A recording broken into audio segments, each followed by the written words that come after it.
is H and this is my life's diary. So for this video, naisip kong mag-video ng mga natutunan ko or parang mga life lessons ko or life realizations ko for the past year. Ang gulo ko, ang likot ko. But ayun, gusto kong i-video kasi gusto ko mapanood ng sarili ko na, alam mo yun, responsible individual ka pa din. Char. Kumbaga parang nagre-reflect pa din ako. Alam mo yun, parang niisip ko pa din lahat ng mga naging decisions ko, yung mga pinagdaanan ko. Parang nagre-reflect pa din ako on those things. Kaya, gusto ko din i-remind yung future self ko na you're not perfect. You're just another person on this planet na fini-figure out yung mga bagay-bagay. So, let's start. Kasi ilan din to and per item or per realization. Siyempre, may mga sasabihin ako kung bakit or paano ako nag-come up sa ganong realization. So, first is, it's okay to take your time. So, ang nangyari kasi is, nagpa-surgery ako sa knees. So, meniscus surgery. And 6 weeks ako din nakalakad. Tapos 1 year yung recovery ko. Nitong July lang, almost 1 month pa lang since natapos yung therapy ko. So, 1 year siya. Yung recovery, which I didn't expect. Kasi nga, ang sabi lang ni Doc, usually mga 3 months, 6 months is matagal na. But ako, 1 year. Isipin mo yun, 1 year. So, parang ako, nung mga bandang 8 months na, nagtataka ako na parang, normal pa ba to? Ganun. So, tinatanong ko na din yung therapist ko that time na, normal pa ba to? Ganyan. Ang nangyari kasi sa akin is nagkakasakit ako in between. So, syempre, pag nagkasakit ako, di ako makapag-therapy. Tapos, mag-leave din yung therapist ko. So, delay na talaga.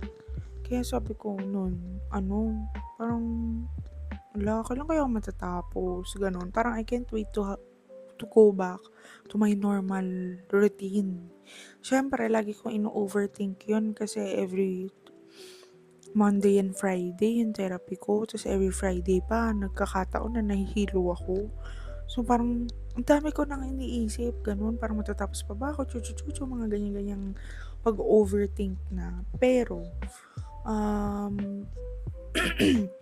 excuse me, pero, sinabi ko sa sarili ko na, siguro magte-take time talaga because hindi naman ako katulad ng ibang tao parang I have SLE, so may lupus ako.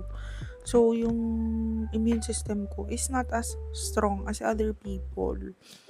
So, mas mabilis akong magkasakit, konting lang, ganyan. So, sabi ko, sige lang, it will take time talaga for me, then I have to accept it. Nung mga bandang 8 months siguro, ayun, parang na-learn ko na or na sabi ko na sa sarili ko na, sige, go. Ilaban na natin to kung kailan tayo matapos, ganyan. Tapos, ayun, yung second point is some things take time. So, relate nga siya dun sa point 1 ko na it's okay to take your time. Kasi may mga bagay na hindi mo naman pwedeng ipilit na kung matagal talaga yung process, edi matagal. Alam mo yun, parang someone like me na nagra-rush parang laging nagra-rush. Alam mo yun, like, laging in a rush, laging nagmamadali. Parang niremind na lang din ako siguro ng universe or ni Lord na, girl, magte-take time to, wag kang nagmamadali. Kahit anong gawin mo, hindi pa yan matatapos bukas. Ganon. Kaya, ayun, parang acceptance na lang din talaga. Alam mo yun, para makapag-move forward ka. Kasi pag di mo in-accept yung ibang bagay, wala magsistay ka dun sa ganong sitwasyon. Third is, it's okay to say no. So, kasama na din yan nung operahan ako. Kasi wala din akong choice. Alam mo lahat, feeling ko lahat ng life lessons na 'to na natutunan ko is I learned it the hard way. Kasi wala na akong choice kundi gawin siya or kundi ma-realize siya. Kasi nga, wala, hindi ko kaya. Parang katulad nun, kailangan kong mag-no kasi hindi na ako pwede. Siguro before kung okay akong tuhod ko, go talaga ako eh. Kahit uncomfortable ako or hindi ako masaya dun sa ano. Kasi nahihiya lang ako. Sobrang mahihain ako. As in. Kaya siguro ano mo yun, kinailangan kong matutunan lahat ng mga to. Kasi nga, ang hirap sa akin na mag-say no. Parang di naman ako matutuwa dun sa gagawin pero sige lang kasi nga iisipin ko yung sasabihin ng ibang tao, ganun. Which is, pet peeve ko din yun, yung isipin yung sasabihin ng ibang tao pero ganun ako, di ba? Alam mo yun, parang contradicting pero ayun. Na-embrace ko naman siya and ngayon sobrang na-enjoy ko yung own company ko. At dyan napapasok yung pang fourth ko. Sorry, ano ba yan? Meron akong kodigo kasi. Yung pang fourth ko, it's okay to focus or choose yourself first. Kasi nga, alam mo yun, nagre-recover ako eh. So, kailangan kong piliin yung sarili ko rather than i-risk ko na what if may mangyari pa sa tuhod ko, na-opera na nga ako, 6 weeks na nga ako di nakalakad. I-risk ko pa ba yun? Alam mo yun, parang sinabi ko na lang din sa sarili ko na sige na, piliin mo yung sarili mo kahit ito lang. Parang pag naka-recover ka, sige, gawin mo na ulit lahat, ganyan. So, ayun. Sobrahan naman yata kasi sobrang na-enjoy ko yung own company ko. Parang lahat ng mga bagay-bagay gusto ko nang gawin ng ako lang. Although I love my friends and my family. Pero kasi iba pa din yung may sarili kang pacing. Yung hindi ka mapapressure na antayin si ganito, si ganyan. Although sobrang healing din, sobrang rewarding din mag-travel with family and friends talaga. Sorry, excuse me. Pero yun nga, may mga bagay lang talaga or may mga moments na parang ang sarap na, ay ako lang muna, ganun, yung gumawa nito. Tapos, next on my list is focus on your own goal and don't get distracted with other people's achievements. Kasi syempre, yun nga din, during the time na naoperahan ako, parang hala yung iba, ang dami nang nangyari sa buhay nila, ganun. While ako nandito ako sa bahay, hindi ako pwedeng maglakad nang walang crutches. Kailangan ako wheelchair, ganyan-ganyan. Hindi ako makalabas. Dapat by this time yung goal ko na ito, na-achieve ko na. Kaso naoperahan ako.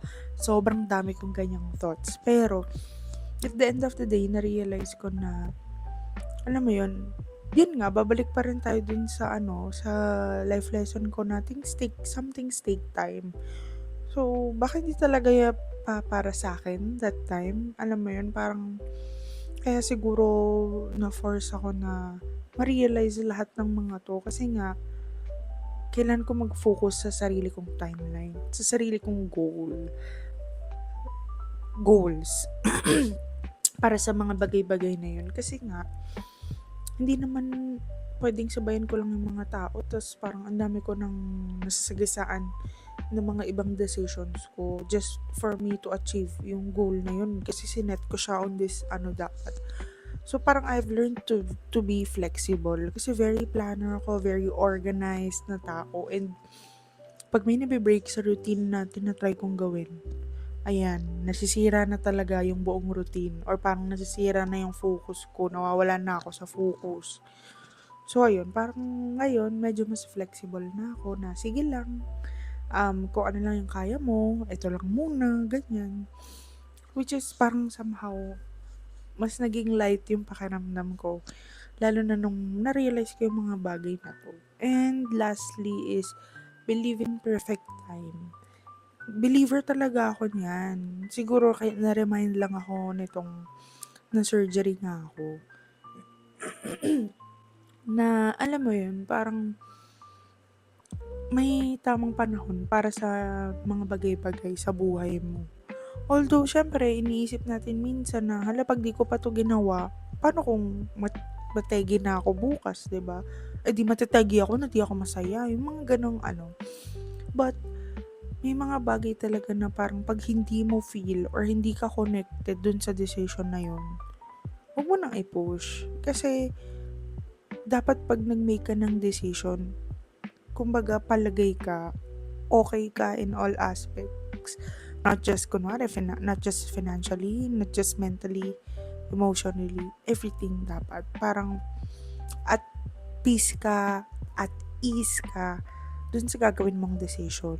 Na 'wag ka lang gumawa ng decision just because nape-pressure ka with other people's achievement.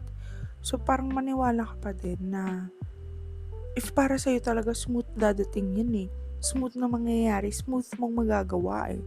Siyempre at the end of the day, choice mo pa rin yun kung gusto mong gawin. Pero naniniwala ako talaga, ang daming beses na yun ang nangyari sa'kin, eh. Na parang, hala gusto kong mangyari 'to, pero hindi siya nangyari, naiyak na ako't lahat. Pero nung nangyari naman parang, okey kaya pala 'di siya nangyari kasi da ganitong time siya mangyayari and ito yung tamang dapat mangyari, eh. So, katulad na lang din nung pagpunta namin ng Hong Kong, actually last year ko pa yan gusto gawin, kaso nga naoperahan ako bigla. So, parang buti 'di pa ako nag-book ng ticket. Eh, nape-pressure ako nun, eh, sa mga sinasabi ng ibang tao na, "Tumatanda na yung parents mo, paano yan 'pag ganito, ganyan, 'di na nila kaya, ganito, gano'n." Parang ako naman personally parang, "28 ka na, hindi ka pa nagta-travel abroad, ano, magte-30 ka na, paano 'pag nag-family ka na, paano 'pag ganito, ganyan." Alam mo yung mga paano. Pero naniwala pa rin ako nun sa sarili ko na kahit na malungkot, parang tinanggap ko na, okay Hazel, hindi pa ito yung time. Hindi pa hindi pa okay lahat, eh, parang ang daming nangyayari masyado. And this is not the best time to do that kung ganito kadami yung nangyayari sa paligid mo. So, ayun, sobrang thankful din naman ako kasi nga eto nung nakapag-travel kami Hong Kong, parang wala na kami masyadong iniisip like dito. All bills are paid, okay yung tuhod ko, sa work, okay lang din yung mga trabaho ko, wala akong iniwan na masyado. Alam mo yun, parang smooth lang lahat. And sobrang thankful ako na ngayon ko siya ginawa. And alam mo yun, parang kailangan lang talaga natin ma-realize or i-accept yung mga bagay-bagay. And nasa atin din kung paano natin iti-take yung mga nangyayaring mga bagay sa buhay natin. Kasi nga, not all days are good, not all days are bad. Parang may mga days lang na challenge ka, may mga days na sobrang okay, pero 'di ba parang go lang, push lang. Kasi kung magpapatalo ka dun sa mga nangyayari, wala na, mauubos ka na lang. So, ayun lang, gusto ko lang i-record to para sa future self ko, so future Hazel. Kaya natin yan, laban lang. Dadating at dadating din yan, magagawa mo din kung ano yung mga yan. So, tandaan mo na once in your life, eto, kailangan mong matutunan yung mga bagay-bagay in a hard way. Pero, worth it naman siya. So, ayan lang for this video. Bye!